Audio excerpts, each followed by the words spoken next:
두 번째로는 대의 민주주의잖아요, 지금. 그러니까 국민 한 사람 한 사람이 직접적으로 이제 이야기를 하는 게 이상적이긴 한데 현실적으로는 굉장히 힘든 일이죠.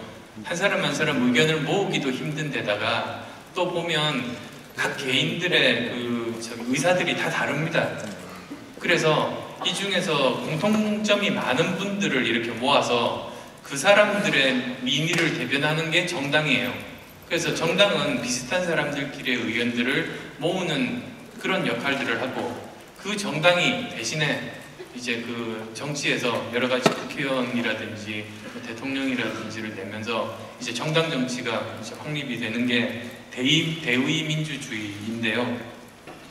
지금은 그렇게 대의 민주주의를 하는 이유가 국민들의 의사를 제대로 반영하기 위해서 여전히 민주주의 원칙대로 대의 민주주의라는 게 존재하는데 점점 동떨어져 가죠.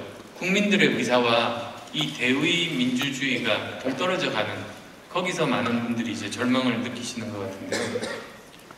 직접 민주주의가 불가능해서 지금까지는 그랬겠지만 지금 자꾸 동떨어지면 이제부터라도 직접 민주주의 요소들을 반영을 해야 된다고 생각합니다. 그래서 어쩌면 그 중에서 가장 핵심적인 부분이 공천권 같아요. 정당의 공천권을 국민들에게 되돌려주는, 그것이 가장 바람직한, 그래서 소수의 권력자가 아니라 실제로 국민들이 그것들을 공천권을 행사할 수 있는 그런 방향들을 도입을 해야 된다고 말씀을 드리고 싶습니다. 공천이 저도 이제 보면서도 참 뼈저리게 느꼈던 것이, 공천은 정치인의 운명을 좌우합니다. 그래서 거기에 정말 많은 이런 투쟁들, 격렬한 투쟁들이 일어나게 되고, 투쟁에 휩싸이다 보면 국민이 안 보여요. 지금 그런 것인데요.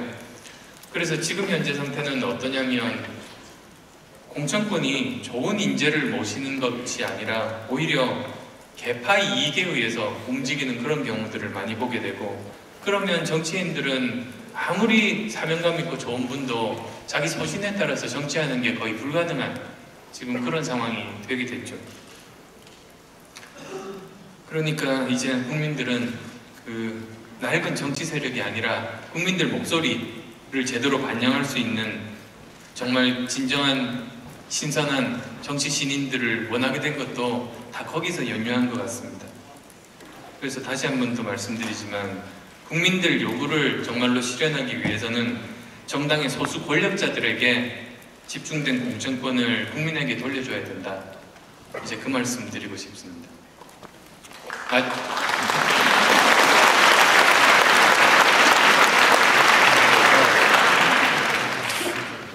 마지막으로 이제 세 번째는 특권을 내려놓는 겁니다.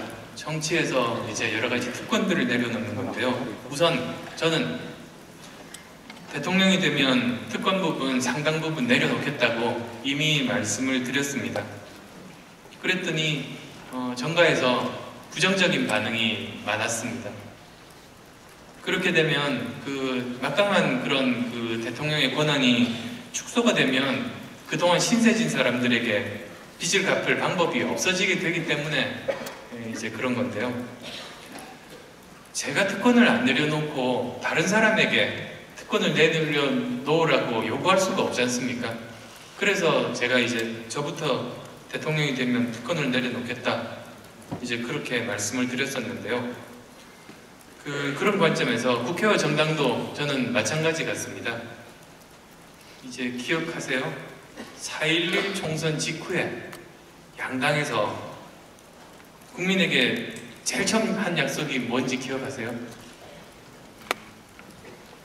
스스로 특권 내려놓겠다고, 국회의원들의 여러 가지 특권들을 내려놓겠다고 양당에서 경쟁적으로 이야기했던 거 기억나세요? 지금은 그 중에 내려놓은 특권이 있나요?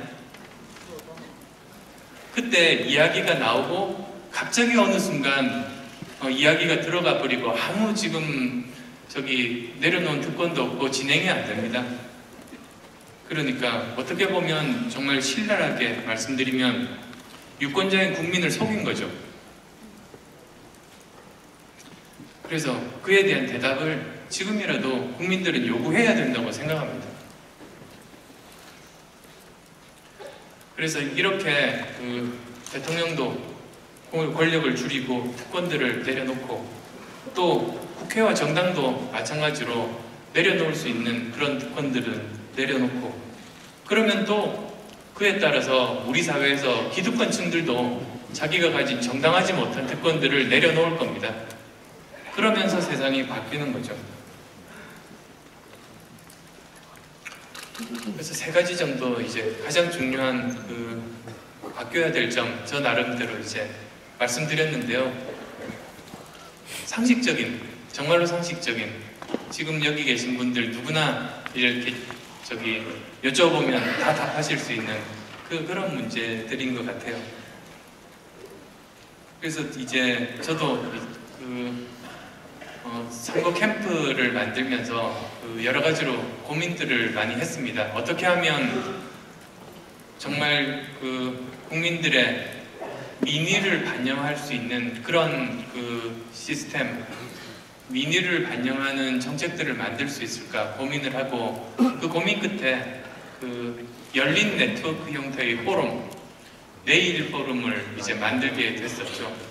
거기서 하는 일들은 뭐냐면 옛날에는 어땠습니까? 정책 만들 때는 해당 분야 전문가들 10여 분 초청해서 어떤 방에서 열심히 그분들끼리 논의해서 정책을 냅니다. 국민들에게 보여드리죠. 그런데 예전에 사회가 단순했을 때는 그런 것들도 가능했지만 지금은 사회가 너무나 복잡해요. 그래서 그 열 몇 분이 그 해당 분야를 모두 다 알지도 못하고 그리고 또 이제 실제로 다른 분야와 연관되는 부분들이 많다 보니까 그게 현장에 맞지도 않고 그런 일들이 자꾸 생깁니다. 즉 옛날에 했던 방식이에요. 그건 폐쇄적이고 수직적인 그런 방식은 옛날 방식이고 지금은 이미 현장에서 여성단체, 시민단체 그리고 여러 가지 교수님들 연합이라든지 많은 분들이 이미 현장에서 보고 느끼고 거기서 스스로 이런 정책이 있으면 정말로 좋겠다고 생각해서 제안하는 정책들이 굉장히 많습니다. 그런 것들을 수용하면 그게 오히려 맞는 방향이라는 생각이었죠. 물론 그분들이 현장에서 일하는 분들은 정책 전문가는 아니어서 정교하지 못하거나 다른 이해 단체와 충돌하거나 우선순위가 좀 떨어지는 것들을 이렇게 우선순위가 제대로 잡히지 않은 채로 낼 수는 있는데 그래도 그거 굉장히 소중한 것들이에요. 그래서 저희가 이제 정책을 만들 때 어떤 식으로 구성을 했냐면 폐쇄적이고 수직적인 형태가 아니라 그 전문가분들이 모이기는 하는데 커다란 방향만 설정을 하고 실제 정책들은 현장에서 받습니다. 그리고 그 받은 정책들을 정교하게 다듬고 충돌하는 부분 교통정리하고 우선순위를 새로 재배치하는 그런 일들을 합니다. 그게 미래의 이제 정책 방향이라고 보고 저희 선거 캠프가 전부 이제 그런 식으로 가고 있죠. 그래서 이제 포럼의 이름이 내일이에요. 어제, 오늘, 내일의 내일일 수도 있고 또는 나의 일일 수도 있죠. 왜냐하면 내가 직접 참여해서 정책에 반영시킬 수 있으니까 이제 그런 식으로 여러 가지 지금까지 없었던 그런 형태들의 실험을 하면서 열심히 지금 하고 있습니다.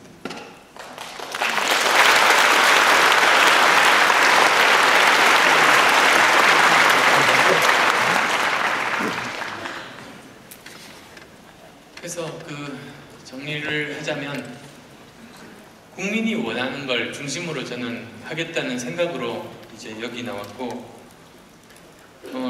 강력한 저항들이 있을 수 있죠. 그거 다 예상했습니다.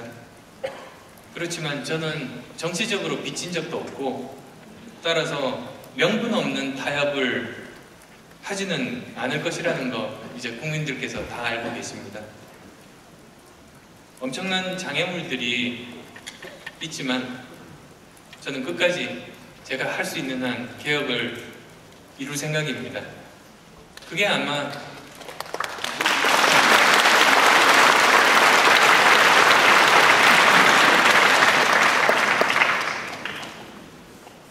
그것이 아마 국민들이 저를 정치로 불러내신 이유라고 생각합니다. 그리고 저는 국민의 부름에 부응했으니까 그 기대에 부응해야 될 거라고 믿습니다. 정말 뚜벅뚜벅 걸어가겠습니다.